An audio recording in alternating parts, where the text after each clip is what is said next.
We go live to Brazil. Bolsonaro supporters have invaded different public institutions, the Congress, the Supreme Court, and the Planalto Place, the seat of the Brazilian government. With more information, our correspondent, Brian Miers from Brazil. Hello, Brian. Can you hear us? Yes, I can. Tell us, Brian, what is going on right now in Brasilia?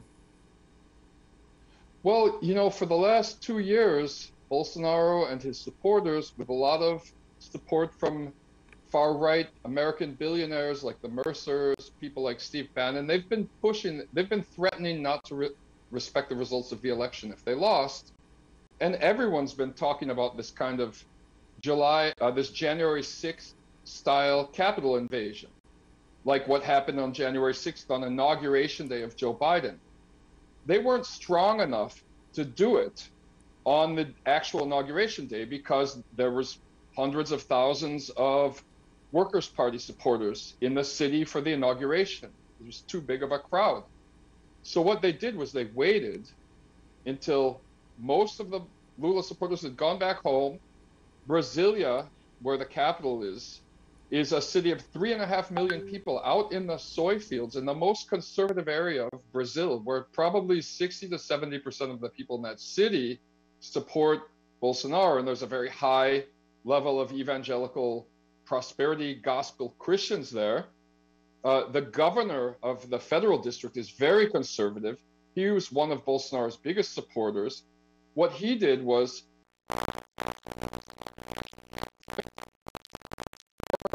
Bolsonaro's former Justice and Security Minister, Anderson Torres, to take over the security of the federal district, including the military police. So we had a situation today in which thousands of Bolsonaro supporters, a couple thousand came in by bus from the south.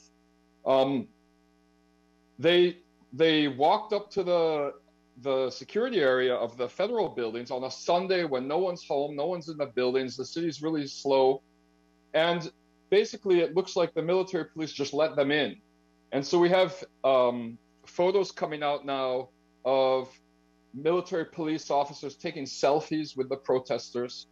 It's a situation a little bit similar to the Capitol incursion of in the United States, except that it's a tricky situation because Flavio Dino, the justice minister, he has control over the federal police, and he has these federal emergency troops that were used to guarantee safety during the inauguration, but they were out on the highways, out in the countryside. So in the city of Brasilia, he only has a few hundred, federal security troops that he can call on. So he has to decide whether he should call the army in or not. Meanwhile, the governor of federal district is saying he's helping, he's sending more troops, but they're playing a kind of turtle game with the Lula administration, which they say, oh, more people are coming, but they're not really trying to kick out the protesters. They're throwing a few tear gas grenades for show, for the cameras, but they're not making a serious effort yet. So now it's up to Flavio Dino, the justice minister of Brazil nationally, and Lula probably, who's not in Brasilia right now. He was visiting a disaster zone in the interior of São Paulo state, where a bunch of people were killed because of these floods and things. They have to decide if they want to ask the army, and the army could make quick work of this all. They could come in and end this all in 15 minutes, but maybe they're worried that the army would side with the protesters, because in Brazil, unlike in Argentina, all of the major military dictatorship actors got amnesty. No one ever went to jail. And many of those people are still around in the armed forces. And a lot of them really hate Lula because he was one of the people responsible for ending the military dictatorship. With the wildcat strikes he led in the ABC region of São Paulo in 1979 and 1980. He was arrested back then by the military. A lot of people still hate him in the military. So even though the military cooperated with the inauguration and everything like that, it's a tricky moment in Brazil right now. They have to do something to stop this.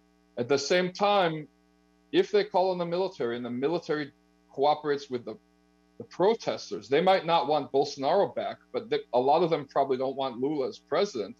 We could actually have a coup d'etat unfolding today. So it's a nervous moment. Hopefully, the military will act in favor of upholding the rule of law and not turn Brazil back into like a 1960s style, neo-fascist banana republic.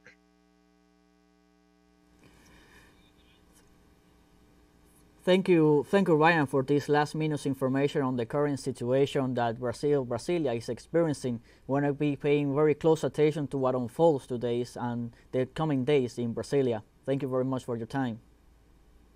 Thank you. Stay tuned with teleSUR for more updates on these situations and more in upcoming news briefs.